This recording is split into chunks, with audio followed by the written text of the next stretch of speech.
Well, we've covered a lot of tactics based on Liverpool on this channel while using Liverpool as our testing team. This time, today, we're going to be switching it up a bit.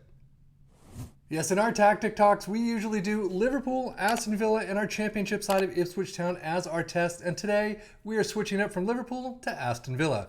Now, this is a rebuild, so keep that in mind as we're going through. It looks like they recreated the team. I don't know what season they were in, but they've completely gutted the team, or at least taken a lot of players, brought in new faces and all that.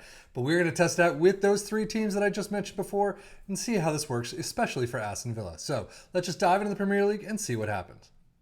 Well, now, I'm not so sure. I'm surprised by this. Aston Villa in 5th place, kind of on a little bit below average on 72 points, but 103 goals is pretty nice. But with a rebuilt team, when you bring other people in transfers and all that, I think you could definitely do a lot better here. At Liverpool, well, yeah, 87 points at tops. That's definitely about kind of where the average are anyway. 107 goals, though, is pretty nice. But we're going to start off with Liverpool's domestic cup since they are higher in the table. They came across Ipswich in this and absolutely thrashed them at Anfield in the Carabao Cup semi-finals, drawing away from home. But they get to the Carabao Cup final, losing to Chelsea 1-2. They come up against Aston Villa, though, FA Cup quarterfinals, but lose there. But trophy number 2 is in the books against AEK, the Europa League final 5-1. Very nicely done. So all in all, not a bad season, I would say.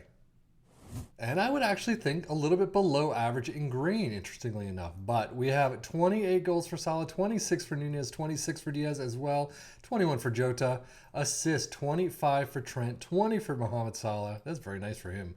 And then average rating Salah with a 7.38. But now switching it up to Aston Villa to see how they did out in the Carabao Cup semi-finals.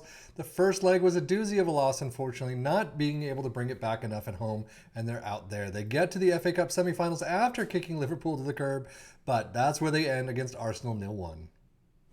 And sadly, they come up against Fiorentina in the Europa Conference League quarterfinals, and they lose there. Wow, 1-4. So yeah, all in all, not the greatest of seasons for Aston Villa. Again, if you took control of this, did your own match shouts, training transfers, things like that, you could definitely do a better job than this. But about a good sized number of green for them, at least, I would guess around average, a little bit higher maybe. 37 goals for Ollie Watkins, 21 for Diaby. Assist 19 for Matty Cash, Alex Moreno with 17, and average rating 7.38 for Jacob Ramsey. Data hub for Liverpool, as you would expect. Again, this is kind of an average set of marks for Liverpool, but attacking-wise, very nicely done. Defensively, not too bad.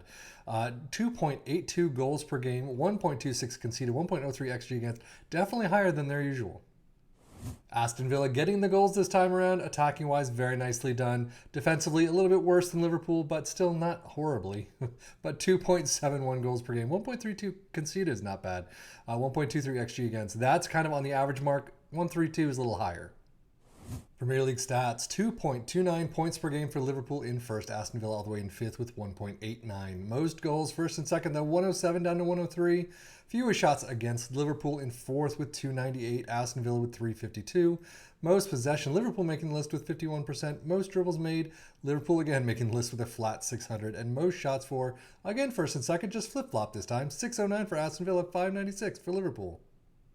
But now an average mark for our Premier League teams. What happened with our championship side of Ipswich?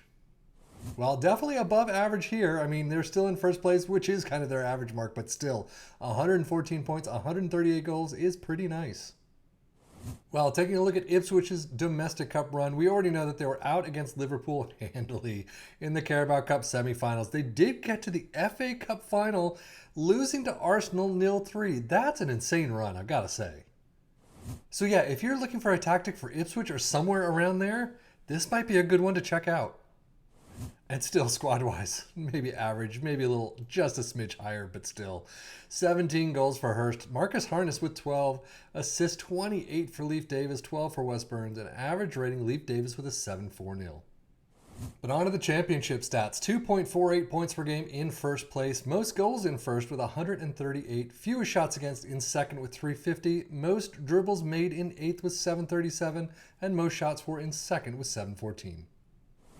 But now let's check out the tactic itself. We start out with a sweeper keeper in defend, fullbacks on the left and the right in attack, ball playing defenders in the central spots, two DMs in support. I mean, we've seen this formation a lot in the past. An inside forward on the left and the right in attack, and both are marking specific positions. One is the DR, one is the DL. The attacking midfielder in attack in the central spot, and an advanced forward in attack up front. Attacking mentality, in possession attacking with his narrow, approach play is pass into space, focus played on the left and the right, passing directness is standard, tempo is higher, low crosses, run at defense and be more expressive. In transition, counter press, counter, distribute quickly and roll it out. And out of possession, a high press line of engagement, a higher defensive line, trigger press much more often, prevent your goalkeeper distribution, get stuck in, step up more, and invite crosses. So overall, how did it do for our three teams? Definitely not bad at all. Ipswich having a phenomenal run at it, especially in the domestic cups. They get 138 goals. It worked very well for them. I would definitely check it out for them if you have any questions. Liverpool and Aston Villa more on the average mark. Again, Aston Villa, I was kind of hoping for a little bit more, but wasn't expecting much just because this is a rebuild of Aston Villa.